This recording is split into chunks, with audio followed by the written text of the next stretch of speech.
സ്വർഗത്തിൻ്റെയും ഭൂമിയുടെയും രാജ്ഞിയായ അമലോത്ഭവ കന്യകയെ, സകല സ്വർഗവാസികളുടെയും സാന്നിധ്യത്തിൽ നിന്നെ എൻ്റെ രാജ്ഞിയും മാതാവുമായി ഞാൻ അംഗീകരിക്കുന്നു.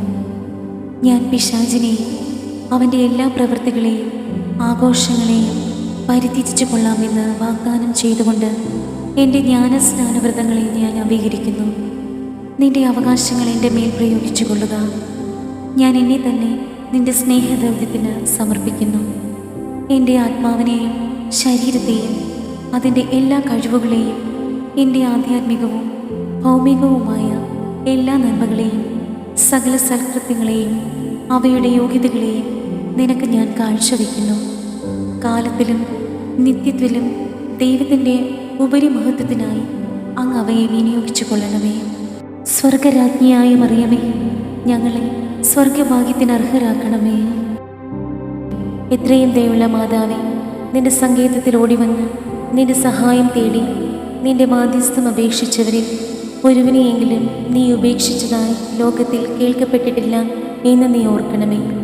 കന്യകളുടെ രാജ്ഞിയായ കന്യകയെ, ദയയുള്ള മാതാവേ, ഈ വിശ്വാസത്തിൽ ധൈര്യപ്പെട്ട് നിന്റെ തൃപ്പാദത്തിങ്കൽ ഞാൻ അണയുന്നു.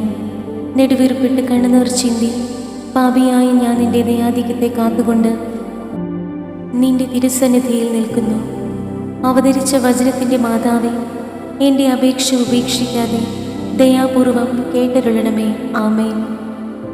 സ്വർഗസ്ഥനായ ഞങ്ങളുടെ പിതാവേ, അങ്ങയുടെ നാമം പൂജിതമാകണമേ. അങ്ങയുടെ രാജ്യം വരണമേ. അങ്ങയുടെ തിരുമനസ് സ്വർഗത്തിലെ പോലെ ഭൂമിയിലുമാകണമേ. അന്നു വേണ്ട ആഹാരം ഇന്ന് ഞങ്ങൾക്ക് തരണമേ. ഞങ്ങളോട് തെറ്റ് ചെയ്യുന്നവരോട് ഞങ്ങൾ ക്ഷമിക്കുന്നത് പോലെ ഞങ്ങളുടെ തെറ്റുകൾ ഞങ്ങളോടും ക്ഷമിക്കണമേ. ഞങ്ങളെ പ്രലോഭനത്തിൽ ഉൾപ്പെടുത്തരുതേ, തിന്മയിൽ നിന്ന് ഞങ്ങളെ രക്ഷിക്കണമേ. ആമേൻ. നന്മ നിറഞ്ഞ മറിയമേ, സ്വസ്തി, കർത്താവ് അങ്ങയുടെ കൂടെ സ്ത്രീകളിൽ അങ്ങ് അനുഗ്രഹിക്കപ്പെട്ടവളാകുന്നു. അങ്ങയുടെ ഉദരത്തിൻ ഫലമായി ഈശോ അനുഗ്രഹിക്കപ്പെട്ടവനാകുന്നു.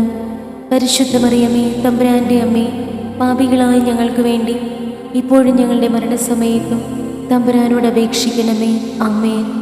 പിതാവിനും പുത്രനും പരിശുദ്ധാത്മാവിനും സ്തുതി, ആദിയിലെ പോലെ ഇപ്പോഴും എപ്പോഴും എന്നേക്കും. ആമേൻ. അമ്മേ